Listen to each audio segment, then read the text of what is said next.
Bismillahirrahmanirrahim. Assalamualaikum warahmatullahi wabarakatuh. Alhamdulillahi rabbil alamin. Wa bihi nasta'inu ala umuri dunya waddin. Wa ala alihi wa sahbihi ajma'in, amma ba'du. Qala Allah ta'ala fi kitabihil karim, ya ayyuhallazina amanu taqullaha haqqa tuqatih wa la tamutunna illa wa antum muslimun.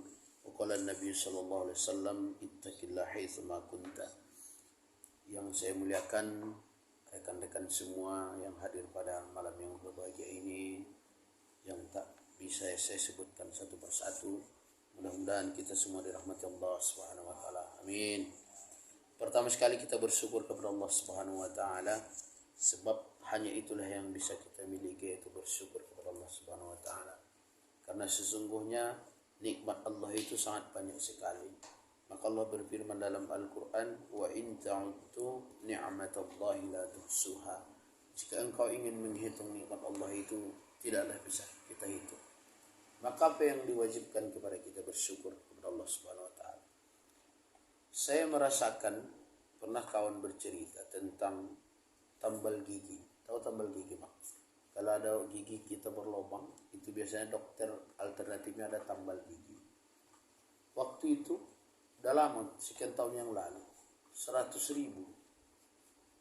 Padahal tak sampai satu sak semen. Atau semen berapa sekarang? 70. Ini tampal lubang gigi sekecil ini 100.000. Artinya nikmat Allah itu besar bagi kita yang punya gigi yang sehat. Saya berlubang kiri kanan. Maka untuk itu kita bersyukur kepada Allah Subhanahu wa taala. Kemudian bersalat kepada Muhammad sallallahu alaihi wasallam, Allahumma shalli ala sayyidina Muhammad wa ala ali sayyidina Muhammad. Baik, jemaah yang rahmat Allah Subhanahu wa taala, mari kita tingkatkan keimanan ketakwaan kita kepada Allah Subhanahu wa taala. Pada malam hari ini kita membuka pembahasan kita tentang fikih ibadah. Dan fikih ibadah ini akan kita cenderung kepada Imam Asy-Syafi'i. Namun walaupun begitu nanti pengamalannya bebas terserah kita. Maka pada malam hari ini saya akan menyampaikan tentang hukum-hukum dalam Islam. Para ulama dan ahli fikih memberikan hukum itu dalam Islam ada 5. Yang pertama adalah namanya wajib atau disebut dengan fardu. Yang pertama apa tadi, Bang? Wajib atau fardu. Wajib itu dibagi 2 pula. Yang pertama disebut dengan fardu ain, yang kedua disebut dengan fardu kifayah. Ini biar saya yakin kita pahami semua, tapi ini mengulang kaji namanya. Fardu ain itu adalah fardu yang mesti diri kita sendiri menyelesaikannya. Contoh, apa kira-kira? Salat wajib itu namanya fardu ain yang 5 waktu. Tak bisa diwakilkan. Datang Bang Mansur disebutnya sama Bang Riki, kau salah subuhkan aku, ya, nggak bisa. Wajib kita melaksanakannya. Apa namanya itu? Fardu ain. Apalagi fardu ain yang lain, membayar zakat misalnya, haji, puasa di bulan Ramadan, fardu ain tak bisa diwakilkan. Kemudian fardu kifayah, inilah perbedaannya. Fardu kifayah itu apabila dilaksanakan satu orang, maka satu kelompok itu hilang kewajibannya. Contoh, menjawab salam. Mengucapkan salam hukumnya sunnah. Menjawabnya fardu ain. Fardu kifayah, wajib kifayah. Misalnya assalamualaikum kata orang dari luar. Hanya Bang Aska yang jawab. Tidak berdosa lagi kita.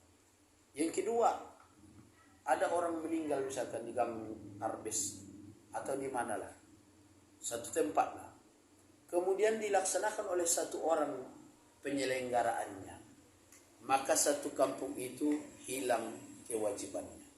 Artinya fardu ain, fardu kifayah itu bisa diwakilkan oleh satu orang, maka gugurlah kewajiban bagi orang yang lain. Yang kedua, ada namanya sunnah. Yang pertama tadi wajib, yang kedua sunnah. Tapi ini bukan hadis, ya.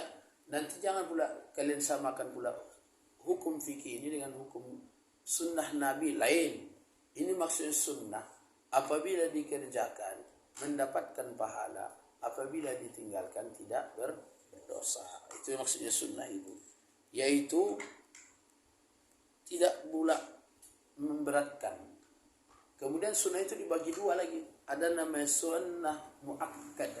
Sunnah muakkad ini sama dengan 11-12 dengan wajib, artinya sunnah muakkad itu sudah ditekankan sekali. Apa itu sunnah muakkad itu? Yang pertama adalah salat sunnah tarawih, salat sunnah idul adha, salat ada 10 sunnah muakkad, 10 rakaat sunnah muakkad ketika salat wajib kita lakukan. Yang pertama 2 sebelum subuh. Sebelum subuh ini sampai ada sebagian orang kalau dia terlambat subuh, selesai subuh di kodonya salat sunnah sebelum subuh itu, saking kuatnya sunnah.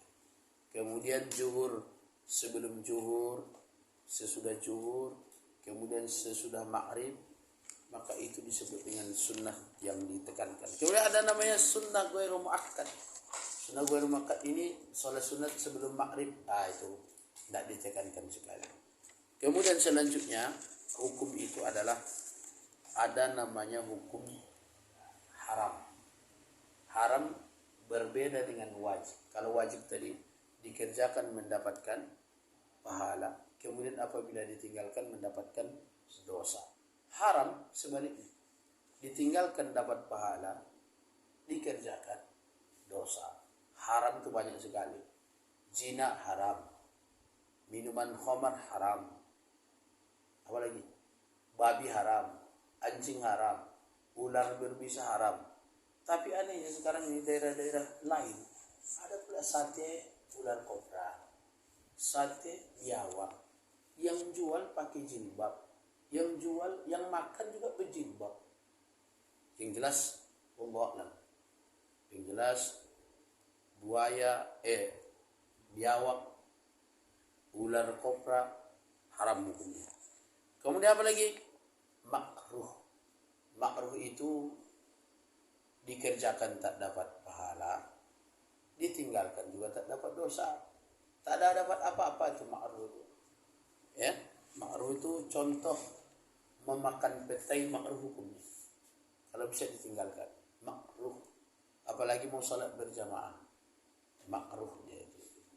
Kemudian makan bawang putih. Kemudian apa lagi? Jengkol sama. Apalagi yang berbau-bau itu makruh hukumnya dimakan. Maka makruh itu adalah tidak berdosa apabila dilakukan. Berdosa kan makan jengkol? Tidak berdosa. Kemudian selanjutnya adalah mubah. Mubah ini juga dikerjakan juga tidak mendapatkan apa-apa. Kemudian ditinggalkan juga tidak dapat masalah atau tidak juga dapat pahala. Contoh, pakai sendal itu mubah hukumnya. Kalau seandainya Bambang tak pakai sendal, tidak ada masalah. Jalannya dari sini misalkan ke Beli tak pakai sandal, tidak ada masalah ya.